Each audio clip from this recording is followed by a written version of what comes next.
Amen. And we got a lot to read. Starting at John chapter 11, verse 1, I'm going to tell you about a man named Lazarus. Amen. It says, now a man named Lazarus was sick. He was from Bethany, the village of Mary and her sister Martha. This Mary, whose brother Lazarus now lay sick, was the same one who poured perfume on the Lord and wiped his feet with her hair. So the sisters sent word to Jesus, Lord, the one you love is sick. When he heard this, Jesus said, this sickness will not end in death. No, it is for God's glory, so that God's Son may be glorified through it. Now, Jesus loved Martha and her sister and Lazarus. So when he heard that Lazarus was sick, he stayed where he was 2 more days.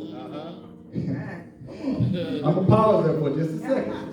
And then we'll go on right here. And then he said to his disciples, let us go back to Judea. And the disciples said, but Rabbi, they said, just a short while ago, the Jews there tried to stone you, and yet you're going back? Jesus answered, are there not 12 hours of daylight? And I'm going to pause again. Jesus, they just tried to kill you, and you going back? And Jesus answered, are there not 12 hours of daylight?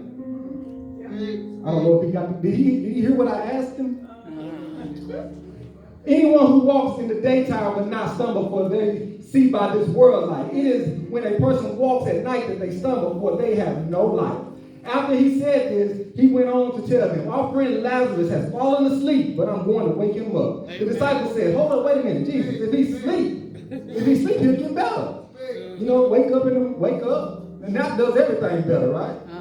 After wake up, get some chicken noodle soup, little 7-Up, ginger ale on the stomach, a little cup of ibuprofen, you'll be all right. Jesus had been speaking of his death, but the disciples thought he meant natural sleep. So then he told them plain, all right, y'all, Lazarus is dead. And for your sake, I am glad I was not there, so that you may believe, but let us go to him. You know, I say verse 16 because I think this was the first verse, and I think that it shows who I really am. Everybody has a little doubt. I don't care who you are. You got a little doubt. And we call this doubting Thomas, but you got to understand, Thomas was real. Thomas was real. Listen to what Thomas says after all this. It says, Thomas, also known as Didymus, said to the rest of the disciples, all right, guys, let's go so we all can die together. And we read a lot right there, so stay standing. We read a lot, so I'm going to pray real short today. Dear Heavenly Father, this is your word. Yes, God. I can't teach you, you can. Yes. I can't preach it, Lord, you got to. Yes. So Lord, teach your word. Preach your word. Show us how to live inside your word. Lord, and Lord, let these lips of clay become yours so that you may use them as you may. I want to become your vessel, Lord. Lord, what you have stored inside of me, feed your sheep, Lord. We need you. Let the words of my mouth and the meditation of my heart be acceptable in your sight. And you will get all the honor, all the glory, and the praise. And the church says, Amen. Amen. Very good. Very good. All right. It's going to be a little different. Take your time. Take your time. We're going to make it. Guess we start out with this stuff. I was at work one day. I had a friend, a couple guys I worked with run to me. It was a white guy and a black guy. They both ran up to me. And the black guy said, Doug, tell him. Tell him, Doug. Tell him, ain't Jesus black. And the thing is, I knew where he was going with this because we had this conversation. We talked and we have, our beliefs are a little different, a little similar, and I'm still trying to figure out what he do, but we've had some discussions, but he came up to me and he said, Doug, he had the white guy right beside him. He said, tell him, ain't Jesus black? And I looked at him and I said, you gotta understand what's going on right here. And what I do, I sit there and I realized what he was trying to do. And y'all watch boxing? Did you watch Danny Garcia last night? See, it's a jab. Have y'all ever seen a jab? A jab is a distraction punch. It's a setup punch. So a boxer will throw a jab. The jab ain't what he really want to hit you with. He just wants you to get the movement so he can time you because he's got the big hit that he wants to hit you with. That's right. See that when he came up to me and asked me, hey, is Jesus black? I realized that the enemy was throwing a jab. He wanted me to answer that because he wanted me to, it was a distraction from the fact that I don't care if Jesus is black, white, pink, or blue. That's right. He died for me. And when I get to heaven, my question ain't gonna be when I see Jesus face to face is, I can't believe you were black.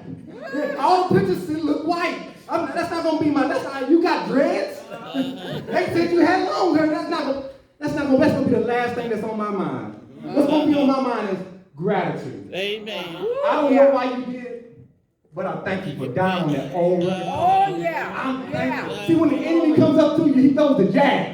He wants you to get distracted. What color is Jesus? So you get to thinking, what color is Jesus? But really, it's just a distraction from the big picture that Jesus died for you. That's Right? See, so the thing is, in boxing, they throw a jab to set you up for the big punch. So you know the best way to combat a jab is with a jab yourself. Yeah. So you know what I did? I said, you know what, guys? I said, hold on. Is Jesus black? I said, I don't know. But I do know this. This is what I do know. He's on CP time.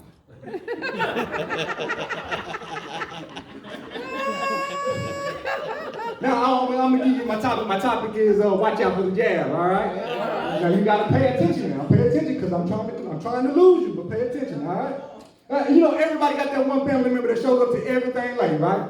Come on now, everybody got that one family member that shows up. You know the family member that you got to tell them that you're having breakfast just so they can show up at lunch?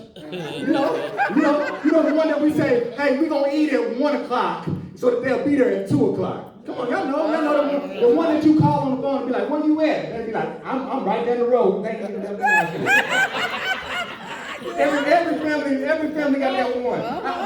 I'm gonna be honest. We got one. Yeah. My Aunt Maddie passed away, and we was going to a funeral. My sister called me up. She said, "Doug, you want to ride with me?" I said, "Cool. Come pick me up. I save gas." My Aunt Maddie's funeral started at 11 o'clock. My sister picked me up at my house at 11 o'clock. So I came out to the car. She said, "Doug, are you mad at me?" I said, "No, I am not mad at you." She said, "I can see it on your face." I said, "I'm not mad at you. I'm not mad at you." She said, I'm sorry. I said, "Don't apologize because I'm not mad at you. I'm mad at me because I know you. And I know that you always going to be late." You know? So I mean, I'm not mad at you. You're just doing what you do. It's my fault. Yeah. So let's get to the word. Let's get to some word, all right? I said that by the end of this message, I will prove to you that it is a fact that he's on CP time. Nobody would deny that in this house. He's on CP time. It's fact. Well, let's go into the word, all right? Now, I read you 11 through 16, but let me help you out. We're going to skip from 11 to 16 all the way to 11 and 45. Go there. But I'm going to help you out, okay? I'm a spoiler alert. Spoiler alert. If you ain't heard this story, let me tell you. This is it. Lazarus gets sick. Lazarus dies. Jesus raises Lazarus is not sleep dead. Lazarus is dead. Like buried dead, all right? You got it? Lazarus is dead. And Jesus raises him from the dead back to life. Now I'm not talking, live. Okay? Like walking around alive, right? Yeah. Lazarus was dead, like in the grave, stinking dead. And now he's back alive, like me and you alive, right? You got it? Spoiler, I ain't heard it. I have to give it to you. All right. 11 and 45. Y'all ready? It says, therefore, many of the Jews who had came to visit Mary and had seen what Jesus did and believed in him. But some of them went to the Pharisees and told them what Jesus had done. When the chief priests and the Pharisees called a meeting of the Sanhedrin, what are we accomplishing is the question they asked. Here is a man performing signs, and if we let him go on like this, everyone will believe in him. Then the Romans will come and take away both our temple and our nation. And I want to skip from 48 all the way down to 53 because I want you to see what they tried to do after that. Verse 53, here it goes. It says, from that day on, they plotted to kill Jesus. They had a meeting. And they made a plan. That's right. They said, hey, we're going to kill Jesus. And my question was, why are they going to kill Jesus? Because he was doing signs, he was doing wonders, he was shifting what we will call the paradigm, he was changing the times. God was doing a new thing through Jesus. See, God was doing a new thing through Jesus. And normally when you hear God is doing a new thing, come on now, When you hear God is doing a new thing, you shout. Come on now, y'all. It's January. It's January, and there's a lot of New Year's resolutions, right? A new year, new me. Y'all know a whole bunch of diets, water track, ab masters, keto, carb cycling, all that stuff. Y'all know. And when they say new year, new me, y'all shout. When God say I'm doing something new, come on, now be real. Yeah. When God say He's doing something new, y'all shout. Yeah. He said I'm doing something new. Yeah. That's how it goes. Amen. Yeah. You know how we do it. Hallelujah. He just shout when God is doing something new. But when the Pharisees heard God was doing something new, you know what they did? They plotted to kill him. That's right. God was doing something new through Jesus, and the Pharisees plotted to kill him. So I was asking God, what did he want me to get out of this? And he said, give a warning. Give a warning. Be careful when you shout about God doing a new thing. Because in the same breath, some people have shouted about the new thing that God was doing and turned right around and plotted to kill Jesus. Come on. Good word. Good word. You see, because you got to understand how you kill Jesus. See, a new thing means that some old things might have to change. Yeah. You know. Yeah. Come on now, be real. We ain't good with change. Y'all know when some things got to change. Yeah, what you mean I can't sit in this seat? I've been sitting in this seat since 1966. My grandpa sat in this seat. You got to change. We ain't good with change. What you mean I can't come up there? What you mean? What you mean we can't sing God Me Over, Thy Great Jehovah no more? We've been doing it for years. That's just the way we do it. But God said, I'm doing something new. Yeah. And sometimes, Come on. we don't do very good with new. And y'all ever heard of that phrase that says, can't teach an old dog new tricks? It's a common phrase that means it's challenging to teach a person something new, usually because the person that has been doing things for a certain way for so long is too stubborn to learn how to do it differently. Yeah. I have a mentor, a friend, I call him a friend. He's a community activist, and we were talking about the community and stuff. And he said, Doug, let me tell you how it goes. He said, all people would rather stay in the mess that we in than change for the best. He said, we would rather stay in our mess than change for the best. He said, let me give it to you because you're a preacher. Let me give you someone. He said, we would rather walk around the promised land for 40 years than to go into the promised land, because the promised land means that we would have to change the way we think. Preach. Yeah. He said, that's how we are. And the thing is, why did they try to kill Jesus? He was trying to change things. He was going against the grain. He was doing something different than they were used to. And 11:48 says, if we let him go on like this, everyone will believe in him. And then the Romans will come and take away both our temple and our nation. That's what they say. See, and the thing is, I can understand that change is hard. I'm gonna be real with you. Change is hard. I remember this. We was on our way to Missouri one year. We was headed to Missouri, and my daddy was in the back. Me and Louise was up front driving, and we was looking out the window. My mama said, "Oh, look at those pretty mountains." She said, "I'm about to take a picture." And right after that, I heard something go click, click, click, click, click. She had one of the rolling throwaway cameras. And I was thinking, where did she get that at? They still make those things? For real. Hey, y'all know some of y'all still got the ones that come out and you gotta. Y'all know. See, sometimes change is a little hard. We have to tell, I'm gonna put that up. Let me just take a picture of her with the camera. That's how bad it was. She said, I gotta get my flash. You gotta hold it for 30 seconds. Change is hard. Yeah. See, I gotta, let me be real with y'all. Change is hard for me. My nephew had a gala last week, and I went to the guy. I said, man, I need something nice. He said, Doug, I got it. What we're gonna do? We're gonna do a reverse tux.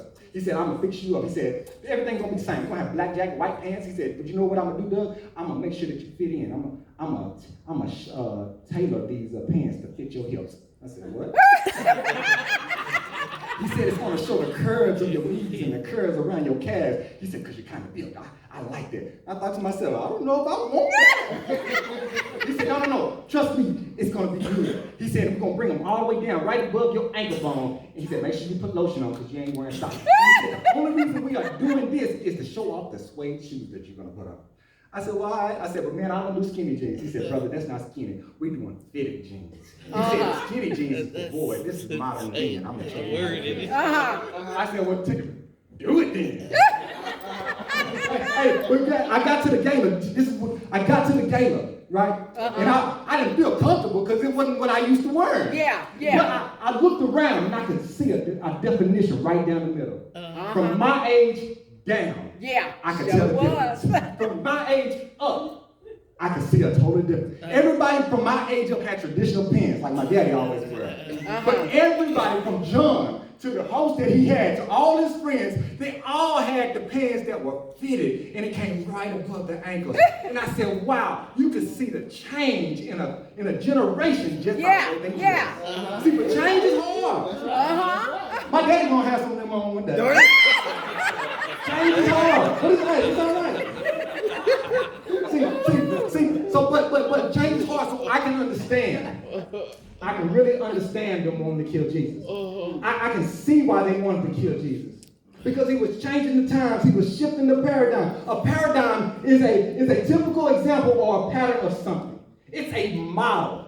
Okay? So the paradigm. He said, I'm shifting the paradigm. So when Jesus was changing the example, he was changing the pattern. He was changing the model of the way things had been done. So I can see why they wanted to kill him. Because sometimes it's hard to accept change. Jesus was changing their tradition, changing their culture. They would ask questions like this. Who sits down eats with the sinners and the tax collectors? Preach on. Who talks to women? We don't talk to women at wells. Who feeds the hungry, heals the sick? Who sits down with the Gentiles? He was changing things because that's not the way that we did things. That's right. See, God was doing a new thing through Jesus, and instead of them accepting the new thing, they plotted to kill him.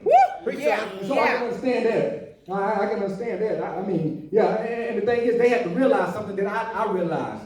You can't stop what God is doing. Preach on. I can't stop what God is doing. He's going to do a new thing with or without me. There was a pastor that was telling a story. He was in the line for a bank, and God told him through his spirit, said, tell that man up there something. He said, I ain't doing that. That's embarrassing. He said, God told him again, he said, God, I ain't going to embarrass myself in front of these people at the bank. I ain't going to tell him that. He said, the third time God told him to tell the man something, he denied God the third time. He said, immediately he said no to God. The guy behind him stepped in front of him and told the man exactly what God had him to tell him. He said, right there, he knew that God didn't need him. He said, if you won't be obedient, I'll find somebody who will.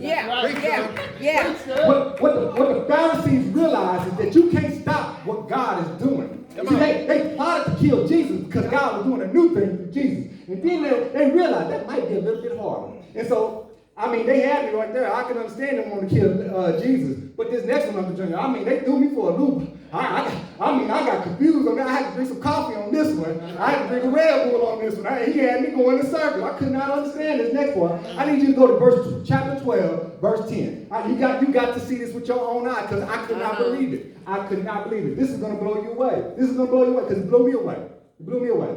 I can understand them wanting to kill Jesus. That's deep. I can understand them wanting to kill Jesus. But then they went to 12 and 10 and it says, so the chief priests made plans to kill Lazarus as well. They plotted to kill Lazarus. I'm confused. I can understand killing Jesus. But what did Lazarus do? All Lazarus did was get sick and die. There was a class called hermeneutics in a seminary. It's the rules you use to interpret the Bible. And there's a professor that says, sometimes you got to take your Nikes off and put sandals on and get inside the sand. He said, sometimes you got to get off your queen size pillow made top and lay on the ground with some leaves. He said, what he's saying is you got to take yourself out of this right here and go all the way back to where they were to understand the Bible. So I mean, I got to put myself in Lazarus' shoes. I'm trying to figure out, okay, Lazarus ain't did nothing and now they trying to kill Lazarus. I'm like, what did I do? Lazarus is like, what did I do? I mean, I ain't even in the middle of y'all meeting. Can't you see Lazarus trying to orchestrate and sit down like, hey, y'all, let's sit down.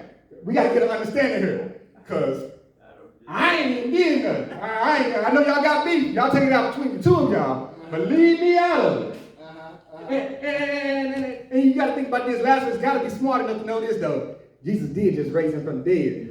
And they trying to kill me again, so I guess I better get closer to Jesus, huh?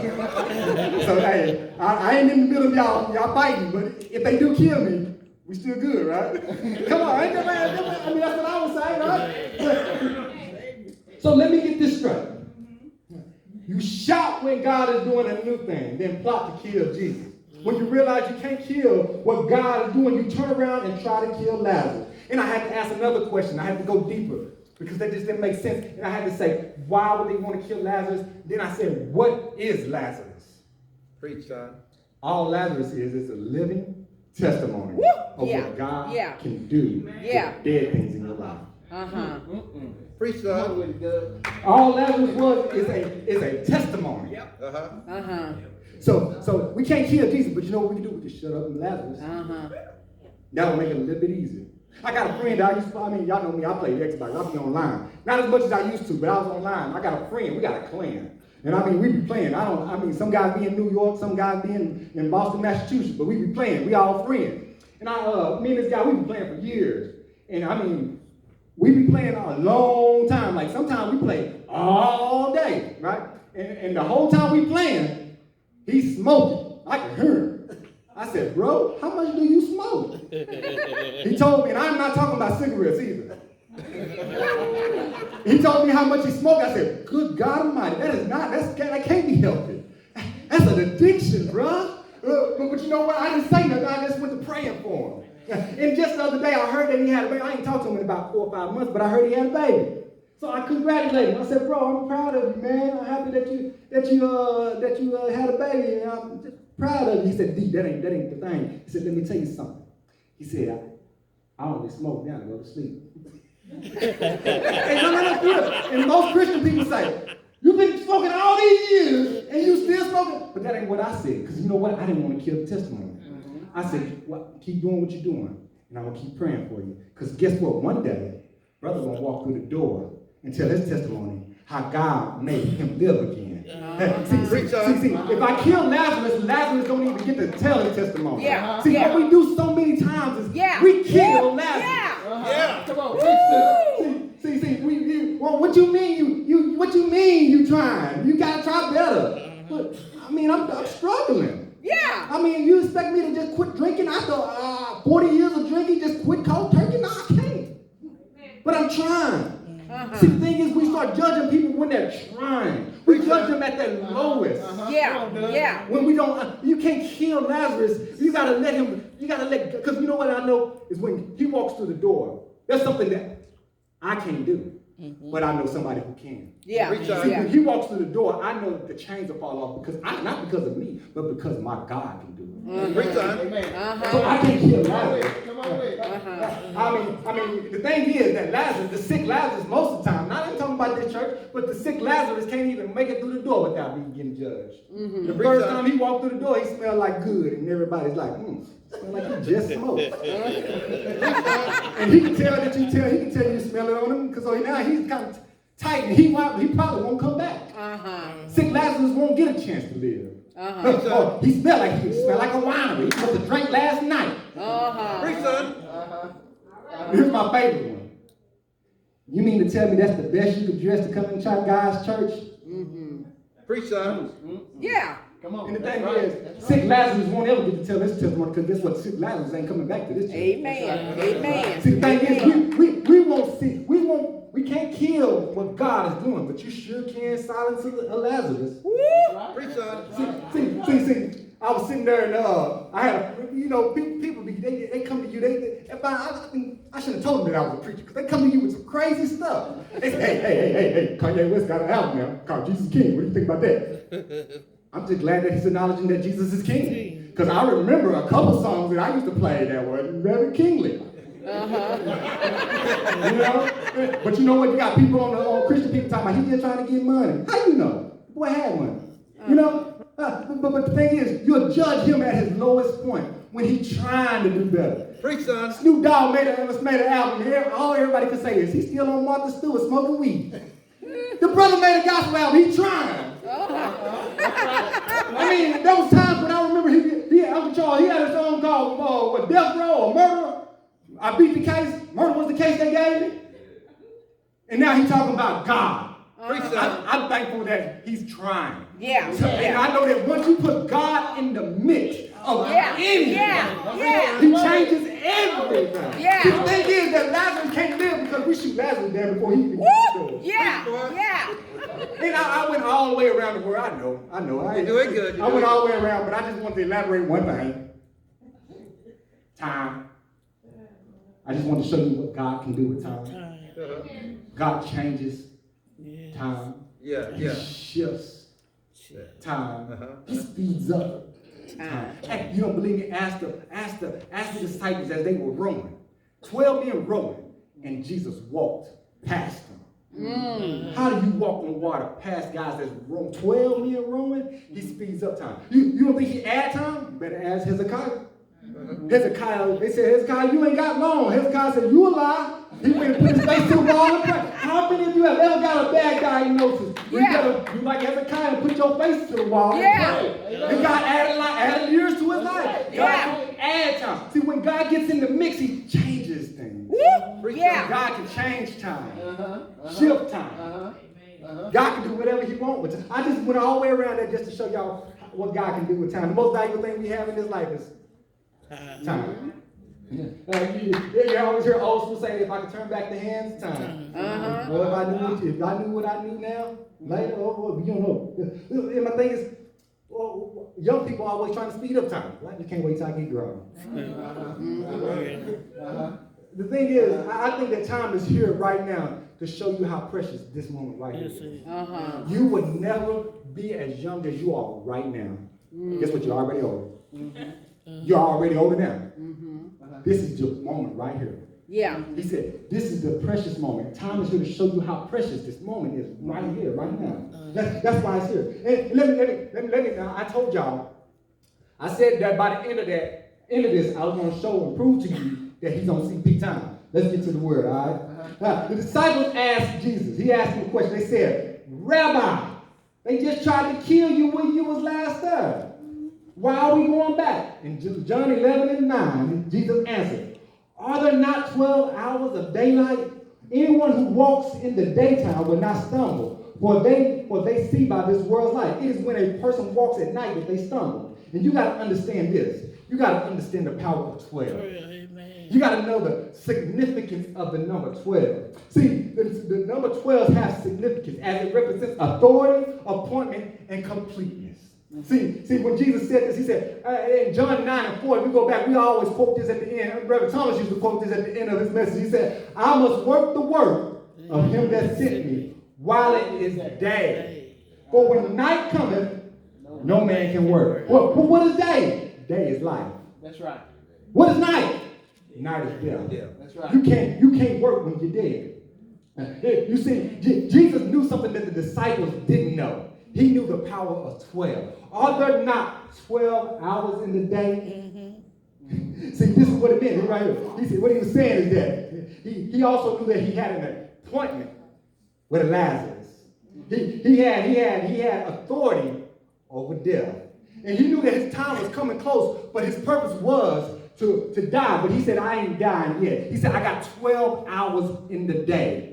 See, they didn't understand it because they didn't know the power of 12. Authority, completeness, and appointment. He had an appointment with Lazarus. He knew that his time hadn't come yet. What is he saying? He's saying the same thing to you right now. Come on. You must work the work of him that sent you while you got time. He said, you got time right now. So you have to make time to do your job. I created you with a purpose. I put you on this place. I gave you that creativity, and I gave you something to do, and you need to do it while you have time. You have time to make room for me. You have time to serve me. You have time to build businesses, birth ministries, relationships that need to be repaired, marriages that need to grow closer to God. He's saying that you have time. You must work the work of him that sent you while you got time. There's hungry people that need to be fed. There's sick people that need to be healed. And he said, I must work the work while I got time. Why did he go back to Lazarus? Because he said, aren't there 12 hours in a day? They didn't understand the power of 12. He said, I ain't dead, and I got an appointment, and I got authority over there. So I need to go over there to make something live again. And then did you hear when he said, not for my glory, Yeah. but for God's glory. Yeah. Bring time. But let me go on. Let me give you what you came for. You came to hear CP time, right? Let me prove it to you right here. John 11:3. It says, so the sister sent word to Jesus, Lord, the one you love is sick. It says, go down to 5 right there. It says, now Jesus loved Martha and her sister and Lazarus. So when he heard that Lazarus was sick, he stayed where he was 2 more days. Come on. Hold on, wait a minute. I said he was on CP time. Hold on. Yeah. I didn't believe you. I told, hold on, wait a minute. Jesus, the one you love is sick. He stayed where he was at 2 more days. Jesus, the one you love is sick. He stayed where he was 2 more days. Yolanda, we eating at 12. I'll show up at 2. Sounds like CP time. But you gotta understand this though. See, when I'm reading that, that's not a problem to me. It's not a problem. You know why that's not a problem? Because that's Lazarus. That's Lazarus. He showed up late to Lazarus. That's fine, because you don't get no feeling when you see it. It's just Lazarus. But then I start to read and I realize something. No, wait a minute. He loves me too. God loves me. God, is this the way you treat people that you love? You just show up 2 days late? Huh? I mean, sometimes in my life, I need God to show up now. And I mean, I've been on my knees sometimes saying, God, I need you now. I need you now. I mean, bro, I've been at my job on Junior. They had me at the edge where I'm like, hey, you know what? Today is the day. I got time today. I messed with the wrong one today. I'm rolling up my sleeve, popping my nuggets. I got sweat on top of my lips, and they don't know. They just don't know. I told them I got bill money today. They don't know what they messing with. And at that moment, I'm thinking to myself, I'm thinking back to when LB used to sing this song. Oh, I should have got him to send me the video. He would have sung it. But I'm going to butcher it because I need to sing it. Because he said, not another second or another minute, not an hour or another day, but at this moment where my arms are stretched, I need you to make a way as you have done so many times before. Come on, y'all know he opened doors, right? Have you ever needed God like that? I stretch my hands to thee. Come rescue me. I need you right away. Have you ever needed him that bad? And the angels in heaven are like this. Jesus, the one you love is mad. That boy done rolled up his sleeves, popped his knuckles. He's sweating. I think you might want to go down there. And Jesus is like, I'll be there in a minute. No, I need you now. Jesus, if you don't go down there, the angel's like, Jesus, if you don't go down there right now, the next thing you want to do is healing, because he's going to hurt somebody.